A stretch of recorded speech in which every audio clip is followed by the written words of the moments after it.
What's up, everyone? Welcome to Creator Support, the show where we answer your questions about the business of being a creator. The first question today, did MrBeast ruin YouTube? We're also going to be answering the question today, when is a YouTube title too sensational?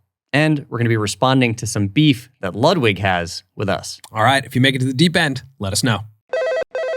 All right, our first question comes from Twitter from Tariq Abdel Photo. He says, I can't wait for the Colin and Samir Creator Support segment discussing this. And he has the Jacksepticeye Tommy Innit clip where Jack is talking about MrBeast ruining YouTube. We're going to play that clip. Yep. But before we do that, you have something on the table. I do. What is that? This is my handwriting, the full ABCs, and I've turned it into a font. What's the font called? Currently it's called My Font. My Font. Yeah. Okay.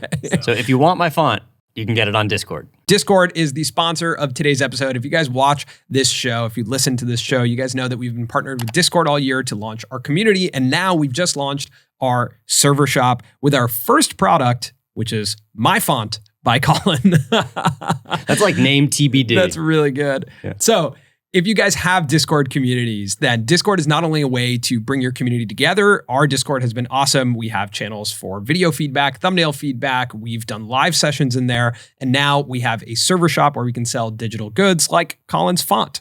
It's also a place where if you're a photographer or a video maker, you can sell LUTs and presets. And you can also launch server subscriptions, which are coming soon to our server. So this font is on sale for $2.99. All the proceeds go to our coffee addiction. But if you do want to check out the font, then yeah, it's our first time selling like a digital download. Yeah, if you want to write in my handwriting, which as you look on our thumbnails on our main channel, that's my handwriting in the white text. Mm-hmm. So if you want to write like me, get my font. Was that a good pitch? Yeah. My Font, available now for $2.99. So not only can we sell fonts and other digital downloads, but you can also sell videos. Like you can upload a file up to 500 megabytes and sell it in your server shop. This allows you to do like a pay-per-view model and do that directly into your most engaged community as a creator. So Server Shop is in beta right now. The official launch is in October. If you're a creator and you've been thinking about launching a Discord server, I can't say enough great things about our Discord server and the experience that we've had. But now it's not only a place to build your community, it's also a place where you can diversify your revenue and sell directly to your fans. So check out My Font on our server shop. If you're not part of our Discord, that's where we get our questions from. That's where we engage with our community. Check it out. And if you're a creator, click the link in our description, learn more about server shops. All right, now, should we watch this video? Let's watch the video. A completely unrelated question. Do you like MrBeast? No. Jack, do you think MrBeast ruined YouTube? Yes. Now in all honesty, Jack, why? Because it became more about views, money, and popularity than it did about having fun. You still think you have fun playing Squid Games? You think you have fun riding on yachts? Going wells in Africa? If he had fun doing those videos, they'd be longer. We'd see the fun. I thought you were going to get me. Yeah. I didn't yet. Who's the issue where you hate the most? I don't know. There's a lot of groomers and pedophiles on our platform. Okay, so I gotta be honest, this to me, just seeing Tommy in the background, like I don't know the larger context of this clip. This whole situation has since been resolved between Jack and Jimmy. But Jimmy replied to this clip with a pretty long reply, just kind of feeling like it was a very disrespectful clip, that, you know, the context of it just didn't feel like it made sense to him, and kind of defending himself when it came to this question of, did MrBeast ruin, you know, YouTube? Mm-hmm. I watched the clip and I feel like this sentiment does go around quite a bit right now. That, like, I mean, it's been talked about on our show, the like MrBeastification of YouTube. Yeah. And I was curious to just have the discussion here about the impact. I mean, no one has had a more outsized impact on internet media culture than Jimmy. Like, is that a true statement? Do you think? You agree with that? I would argue that. I think anytime someone becomes the face, and for many years, the platform has decided that he's the face, his story is so rooted in YouTube. He currently is breaking records week to week. He's the most well-known, right? Yeah. When it comes to what it means to be a YouTube creator. And a YouTube creator is not a singular thing. Like we are all incredibly different, talking about so many different things in so many different styles. Some of us are media companies. Some of us are like independent, just starting out for passion. Some of us like him. Actually, not many of us are like him. Yeah. He's singular. And I think anytime someone becomes the overarching face representing a lot of people that they didn't necessarily ask to represent, right? Like he didn't set out to represent all of YouTube. This type of thing is destined to happen. I don't know that he's asked to be the aspirational figure, right? Like I think when I watched that clip, I thought about it and I was like, you know, the reality is, yes, he is the largest. He's created a completely new thing on the internet that we've never seen before. We've never seen what he's done. That said, it doesn't necessarily, I guess it just happens that on YouTube, there's someone who's kind of leading the meta, and then that creates aspiration, which makes this ripple effect where everyone is making content similar to that person. Yeah. Totally. And I think there's actually, maybe it's just me, a little discomfort with the fact that we don't know who is perhaps leading the meta now. Like, I think we had a few years, right? There are eras of YouTube where it was like very clear sort of what it meant to succeed, what the meta was. Yeah. And now I think the MrBeast era, I guess you would call it, has maybe lasted a little bit longer than people expected, because like there was this influx of excitement about YouTube in general. And you would have thought maybe that there would be like a cycle of something new that the platform and that audiences deemed as like the new thing. Yeah, I think he's held his position stronger than everyone maybe hasn't either anticipated or seen before.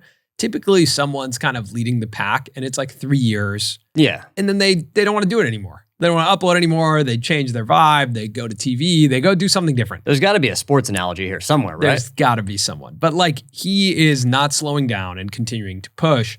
But I think people who were trying to be like him have now burnt out. And now that's like, now we're in that era of like, we tried, but you know, there's got to be something new. I think that maybe the sentiment that I can understand is like the like YouTube feels like it's not a place for originality, but YouTube's a massive place.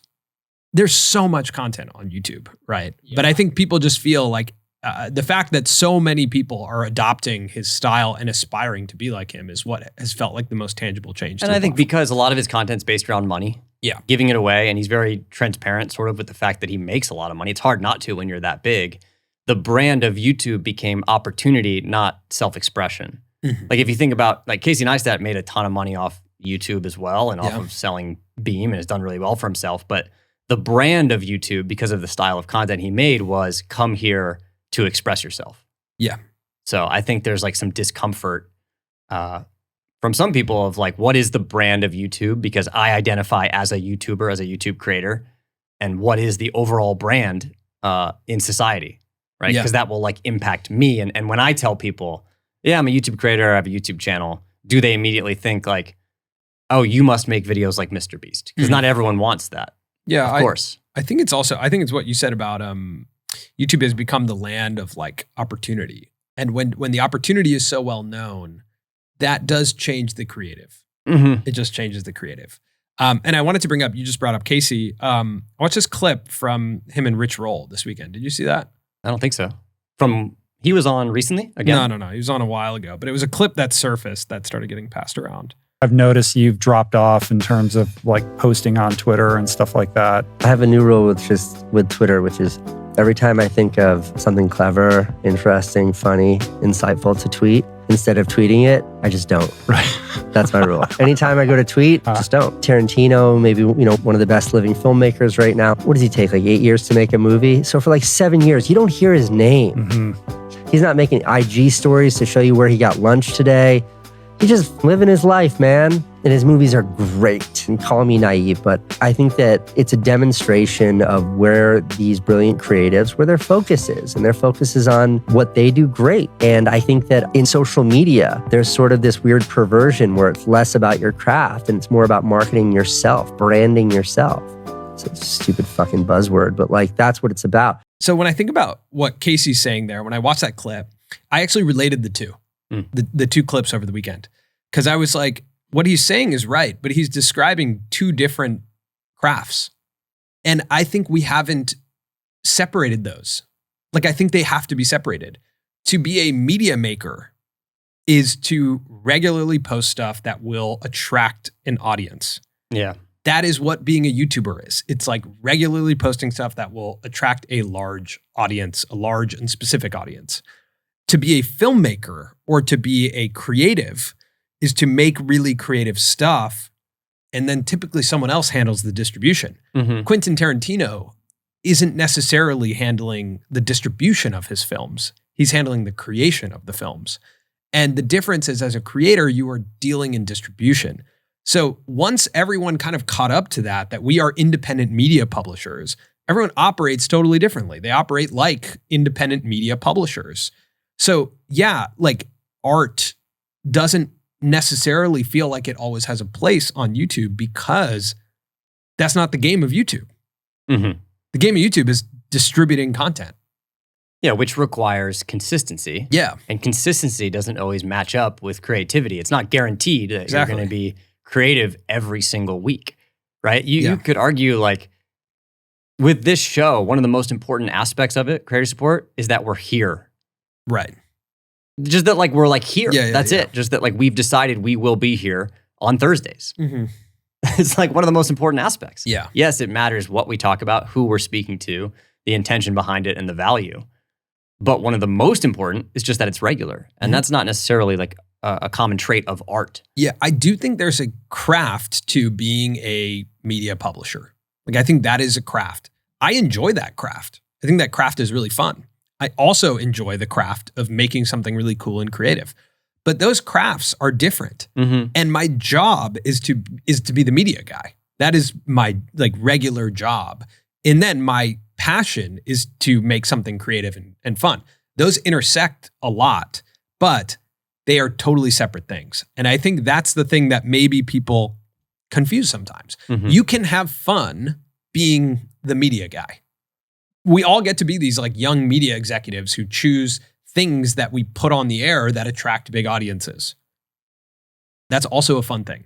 And I think it's just separating those two things with like that conversation of, did MrBeast ruin YouTube? Like, no, he just showed us a whole different way of being a studio executive at 20 some odd years old. Yeah, he kind of was just like, how hard can I push this thing? Yeah, how much can I compete with the other studio executives who are putting stuff on the air that are reaching hundreds of millions of people?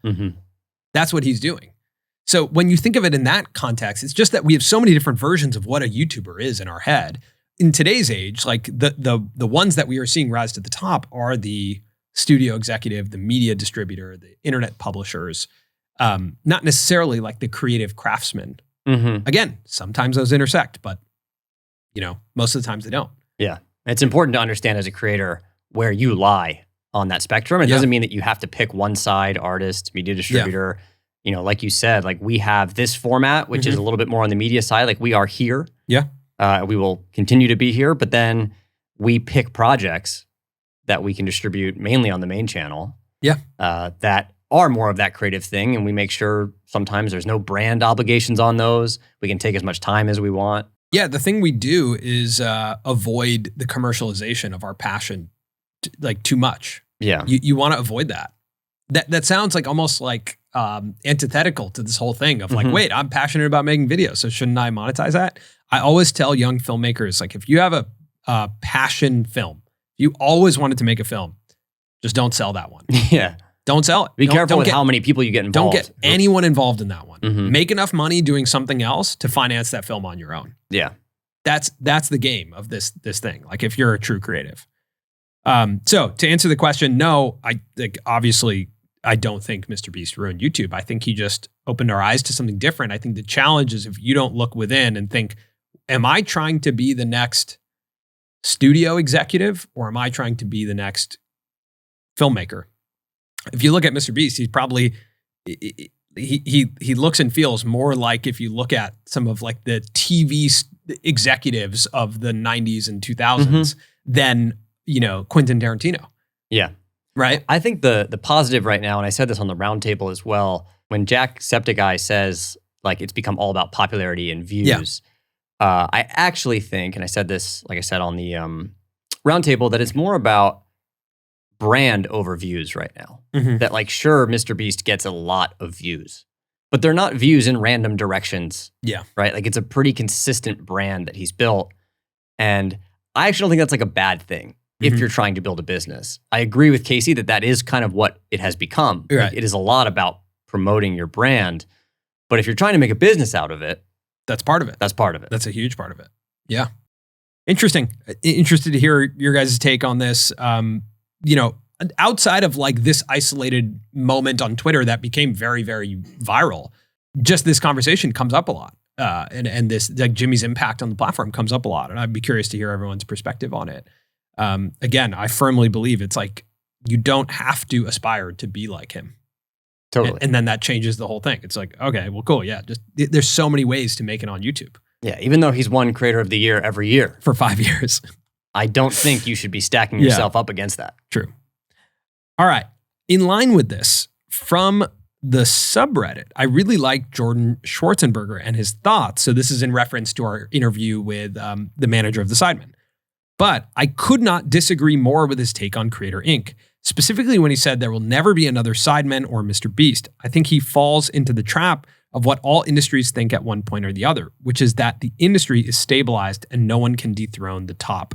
Again and again, we see new entrants that innovate and outcompete entrenched market leaders. IBM got beat by Microsoft. Netflix bankrupts Blockbuster. Amazon crushes Barnes & Nobles. Even more recently, TikTok has gained more market share in the world than Instagram, YouTube, Snap, and Twitter. The top creators won't be the exception to this rule. I don't expect the current winners to suddenly disappear. I'm truly confident that there will be more Sidemen-sized creators sooner rather than later. Very well thought out take here. Yeah, I, for the most part, agree. I think all of this just comes down to perspective and time. I don't think there will be a new Sidemen or a new MrBeast in the next year or two, or probably even 3 years. Like, I think this thing will take a lot of time. Like, I think it sometimes generationally, it will take creators 10 years.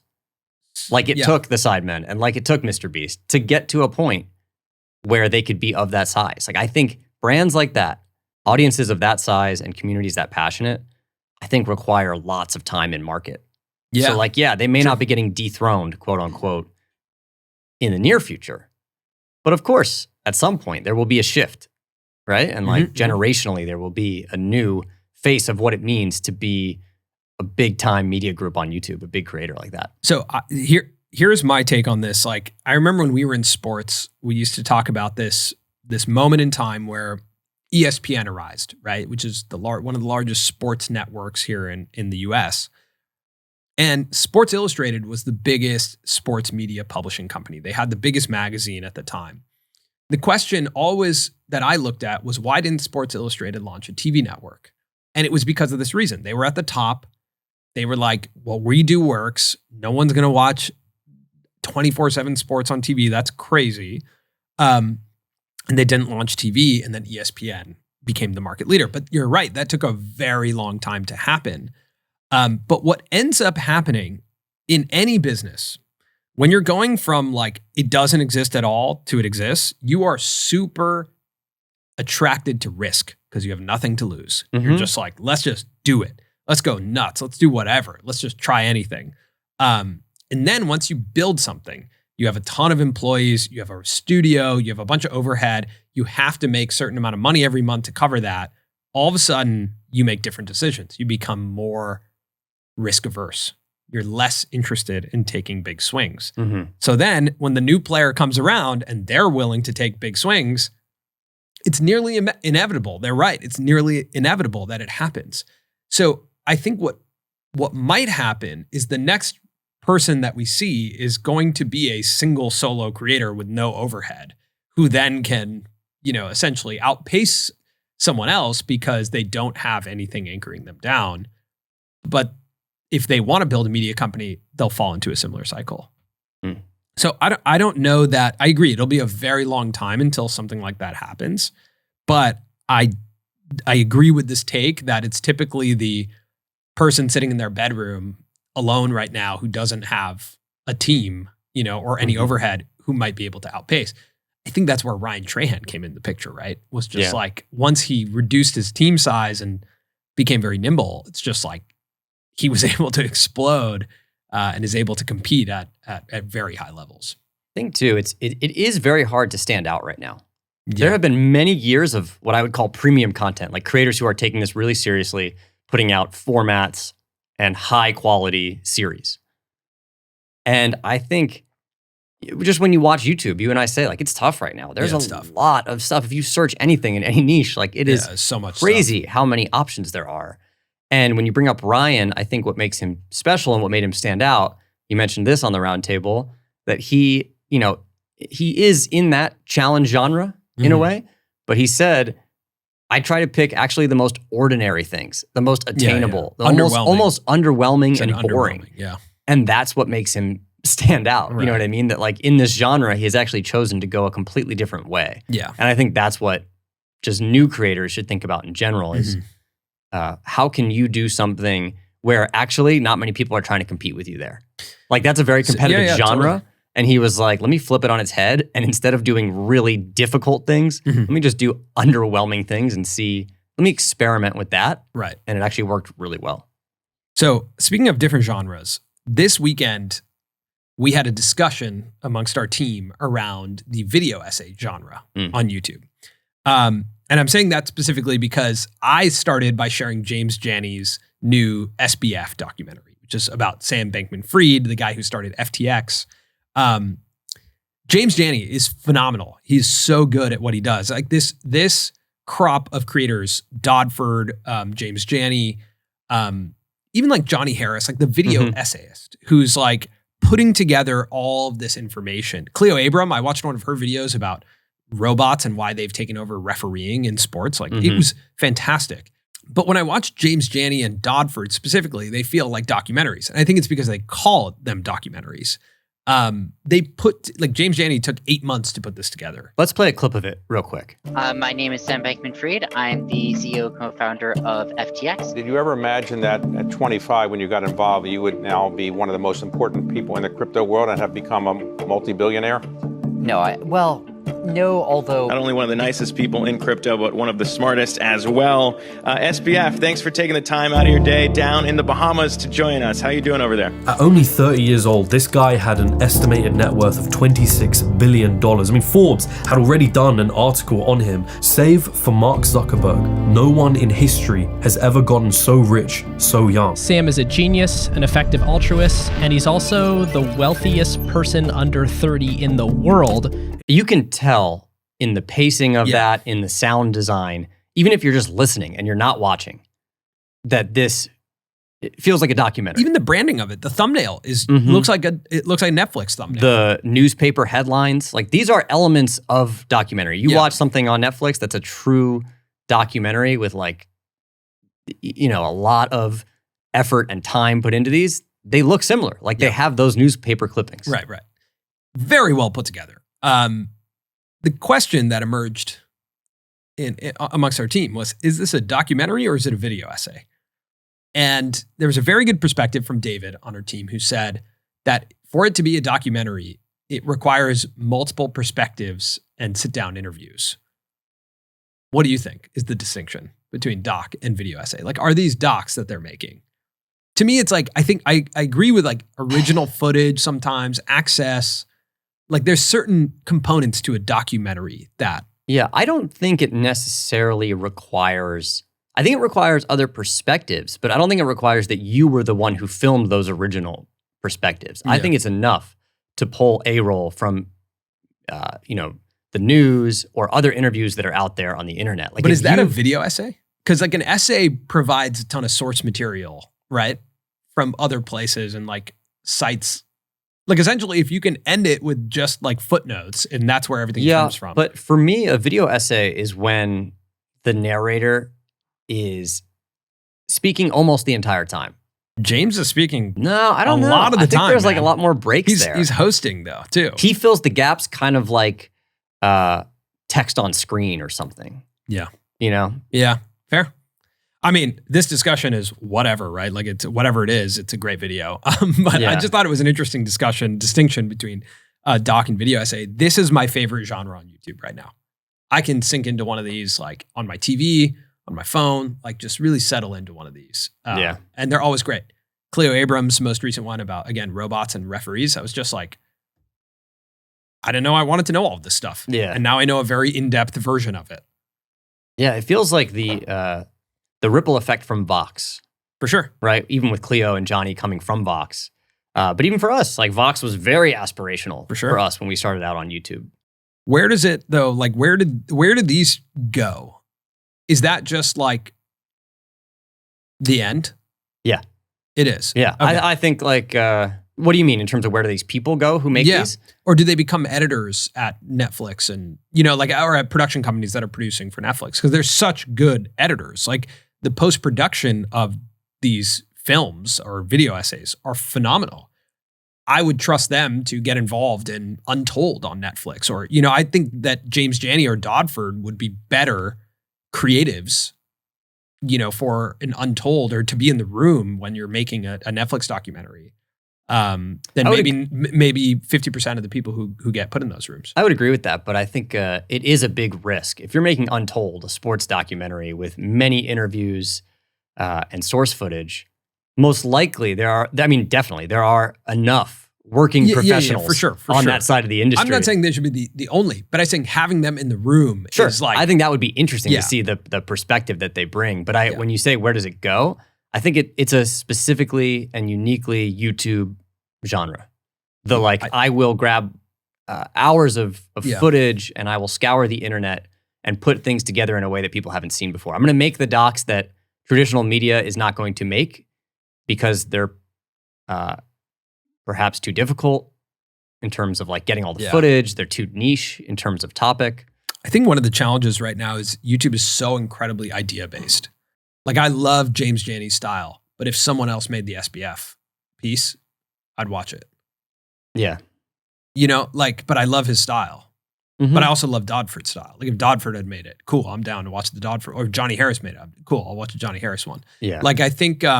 you don't think the creator has much space to sort of flex and grab in brand? that format? That format. I think... unless you interject a lot of personality. I think Johnny and Cleo have done a really good job because they interject a lot of their personalities. But I just think that the next wave has to be personality driven. It has to be. Because like right now, I just feel like I get videos, but I'm not connecting to any creators in the way that I used to. Like I'm watching videos. I'm like, oh, it's a great video.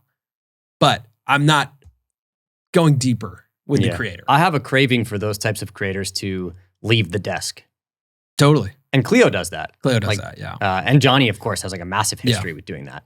But I have such a craving for them to have like a real life experience alongside telling the story. Yeah, I think Yes Theory isn't that example, right? Where it's almost like video essay, but they're living the example. Oh, I guess that's a documentary. I don't know. Who knows? Someone settle this debate documentary for us. or video essay? What's the difference? A docu-essay. All right, here's a question that comes from Julian Cuddy on the subreddit. Hey, Colin and Samir. I have a question about when is a title too sensationalist? So to give some context, I'm a former college football player, and I spent 8 years of my life working really hard to get into the NFL.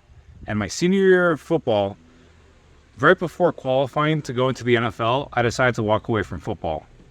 I'm thinking about making a YouTube video titled, I walked away from $700,000 from the NFL. And technically, if we want to get really technical, that's not necessarily a lie, because I walked away from a career in the NFL, which would include a salary of at least being $700,000. But I don't want to deceive my audience and make them believe that I lied to them when they clicked on the video, and I'm making them think that it's clickbait. When is a title too sensationalist to the point where you have to dial it back and just realize, like, all right, we got to come up with a different title that's actually, more truthful than what's actually being told? Thank you so much, though. I love your guys' content. It's a great question. Yeah. That's a fantastic question. I think we struggle with that a lot. Not as much this year because we've settled into some formats when it comes to interviews of an unfiltered conversation with, an honest conversation with, the full story of, and those are not that sensational. But I would say last year when we were making similar to like video essay style conversations between you and I, where we were picking topics, we definitely struggled with, is this too sensational? Yeah, I'm probably more typically on the side of go sensational because that's the game. And I think you're typically on the side of whatever the opposite of that is. Let's bring it back to a little bit more bring it back. honest. I think the exercise of going all the way to what's the most crazy clickbait version of this is a good exercise to just stretch it. And then if you're feeling uncomfortable, you're like, that's not what the video is. Then you pull back. Yeah. This situation, let's pinpoint this situation. So he's talking about progressing towards an NFL career, leaving football before he even gets there, but his whole life thinking he's going to do that. Yeah. So I gave up a $700,000 NFL career. To me, that video sounds like it's going to underdeliver because you didn't necessarily get to the point where you had an offer. Yeah, so you didn't turn down the offer. You didn't turn down an offer. To walk away before it's offered to you because you left the field, I think is disingenuous. And I think the comments would probably be like questioning, well, like you weren't even offered. You dropped, like you left school. Yeah. I understand, but I think if you're living it depends on what the story is. It's not like dropping out of med school the last year of med school where like you're if, very like that's I don't know. For me, it's like getting into the NFL is fair. Who knows? It's impossible. If the story is more about like your mentality growing up was that was your career and then you made a hard pivot out of that, I still think that's a somewhat reasonable title. Because like if you're living your life in college being like, okay, I'm the bare minimum salary is going to be $700K. Like I'm definitely going to at least try for this. And then you make the hard pivot to be like, I'm not even going to try. I'm going to move away from this whole life. I mean, if we were to brainstorm, what's another title for that? Because you can't go like whenever we do this, I try and go with like the spectrum of what's the on the nose title. If you were just titling it exactly, if you're telling someone what the video is about, I quit college football. Yeah, like I think to bring it down to earth, it sounds like you have to say more so, I gave up my dream. Yeah, why I gave up my dream. Which is not as interesting. $700,000 is more interesting, but that moment doesn't exist in the story, from what I can tell. It could exist in his mind, though. You see what I'm saying? And if the video is good enough and you feel like the value that you deliver off of like the lesson you learned from moving away from that dream, it's worth the risk. It can be worth the risk to clickbait like that. Yeah. Our video, The Dark Side of the D'Amelios, sounds like a drama video, like heavily dramatized video about the D'Amelios. And then you get in and yes, we play clips from their reality show where like they're crying and it is dark, but then we like teach you something about being a creator. But it is about the dark side of their life. Sure, but if you're clicking on that video, I think overperformed for like, I don't want to say overperformed, but I think it performed at the level of like a drama video, a drama commentary video about the D'Amelios. And it was not that. Yeah. You know what I mean? So like we obtained the viewership of it. And I think we gained new audience because we titled it that way. Yeah. And we kind of like snuck in. We were like, oh, actually you didn't know, but you're going to learn some things about what it means to be a creator. And so it netted out positively. I'm not saying we shouldn't have, we should have done that. It just does not feel deceitful to call it that because it is about the whole thing is us pulling the darkest moments from that show. Sure, but it doesn't imply like education of any type. No, that's fair. Yeah, that's fair. I think though that comes with brand building over time. Mm-hmm. Like I think the whole the path of YouTube is to try and get as many people in the door, and then you have to keep them. Yeah, you cannot say like just come in the door, and then like the platform doesn't reward that. So you're not going to win if you're fully being like just nonsense content with clickbait thumbnails. That's just not going to win. But if you are delivering really, really good content, I think like in the beginning, you have to get people in the door. Yeah. And you're also not going to get it right every time. We've changed titles because we've realized, I think actually our title is over-promising. Yeah. Because it's too sensational. Sure. Let's dial it back so that people click and then the AVD goes up because the expectations are met. Dude, our AVD has been just skyrocketing. Just a quick like, hell yeah. Yeah. I mean, it's pretty, I mean, granted, we are posting, like some people have been asking me about why we're posting like 2-hour plus videos now. And it's because the data for us is showing that people are sitting and watching for way longer now. We used to post 20-minute videos. Yeah.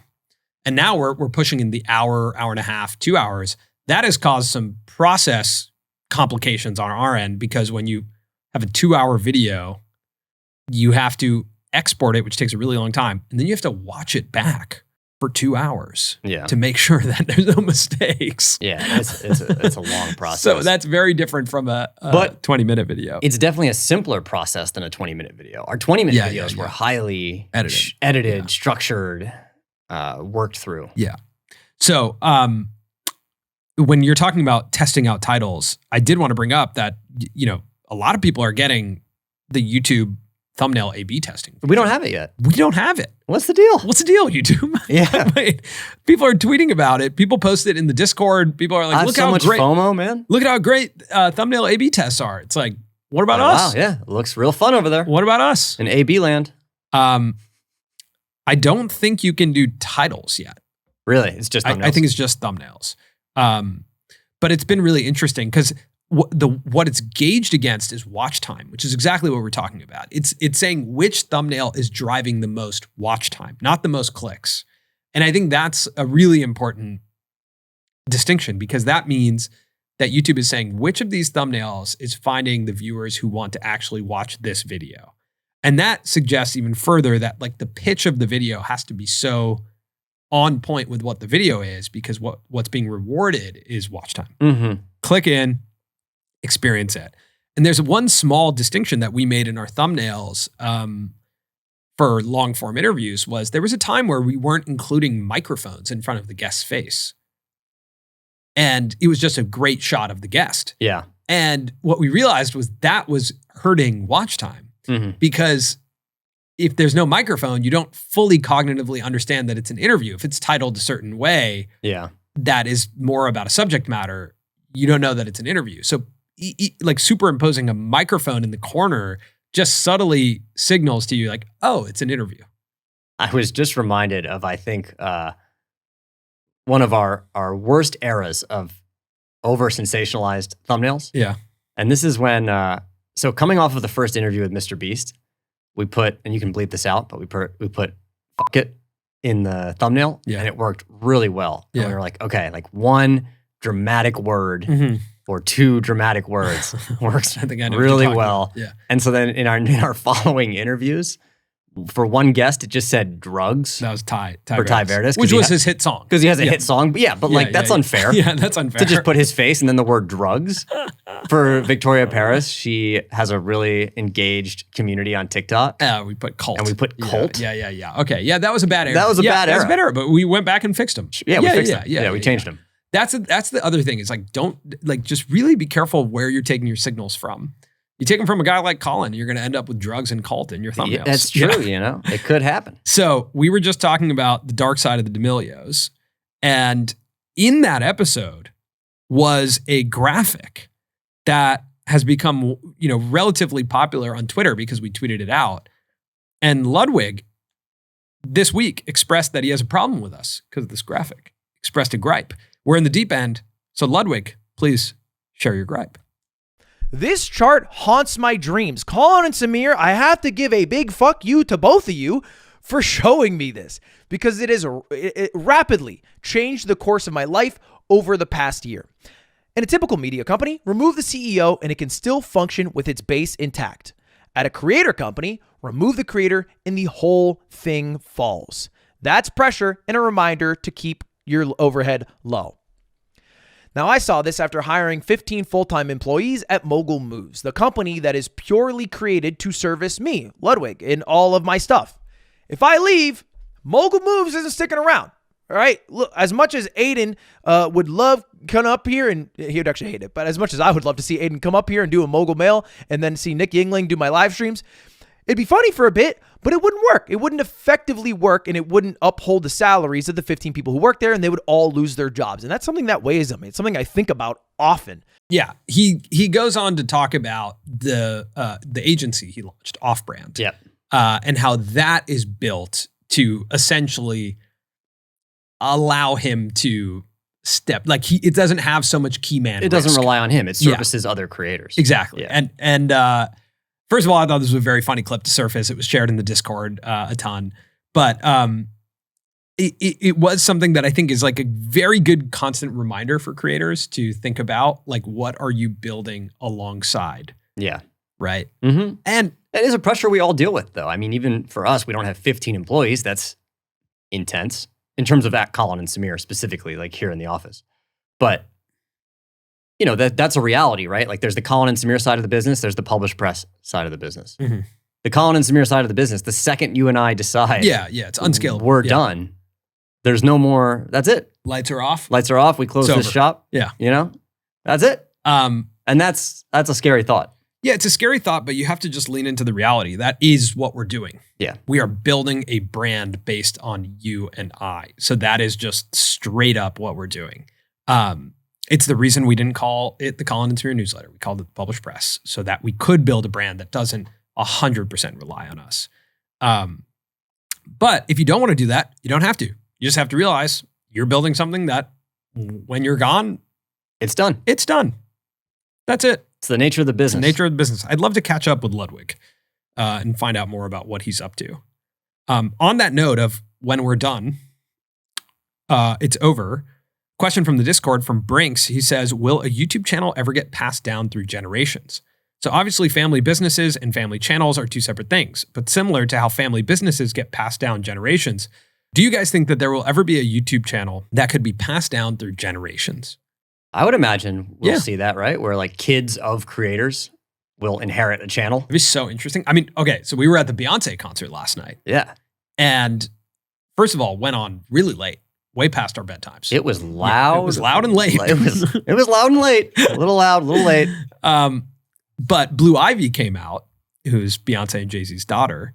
And that felt kind of like this generational moment where it was just like Beyonce left the stage and just let Blue Ivy dance. And she was just in front of all the dancers. Yeah, just dancing, just getting it. And I was like, oh, damn, like this does happen in entertainment where you kind of pass the torch. Yeah. I wonder what that would look like on a channel. I think way easier on a channel like obviously if it's a big media company, yes. But like, yeah, I don't know. Did you see? Super interesting. Did you see when Matthew McConaughey and his wife gifted for his 15th birthday, their son, they finally allowed him to get on Instagram. Yeah. And then they made a collab post and a reel. Yeah. Like saying, happy birthday, we're giving you the gift of social media. Like you're now ready for it. Yeah.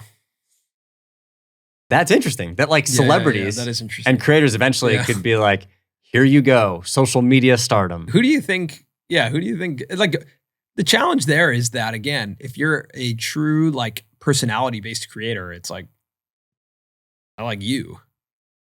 You know, like but there's a lot of I want Beyonce. But there's a lot of overlap. I don't want Blue Ivy. I want Beyonce. Whoa, you know, whoa. Not saying. I mean, maybe Blue Ivy has. Last something. thing we need is the beehive over that's here, true, like that's true, saying like this guy went to the concert, called it loud, and then dissed. Wait. I liked the concert. So did I. I had a great time. There's footage of me dancing. Listen to how high your voice went. No. I love the concert. Okay, we'll overlay the footage. There's footage of me dancing. Colin wore a nice hat. Yeah. Yeah, I wore a cowboy hat. I like followed the theme. I was there. He did the thing. Yeah. Yeah. Okay, we'll stop there. Stop there. Yeah, we don't. Who knows? Who knows? I love Taylor Swift. I love Beyonce. Everyone's great. Both equally. I love them. Jesse asked, who does he love more? No, they're both great. Everything's fine. Okay, I'm just going to leave with this one quick thing because I'm interested in it. This is from Jonold on Discord. VR YouTube channel. Does anyone run a YouTube channel designed for VR or have insights on how these channels perform? I'm considering starting one in anticipation for the Apple VR headset. So we are also talking a lot about VR.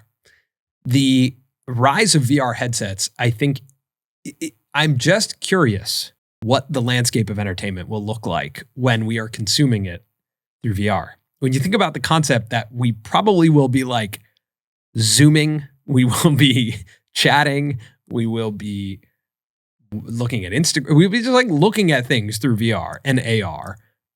What does that mean? Will we start to adopt it more significantly? And are creators preparing for that?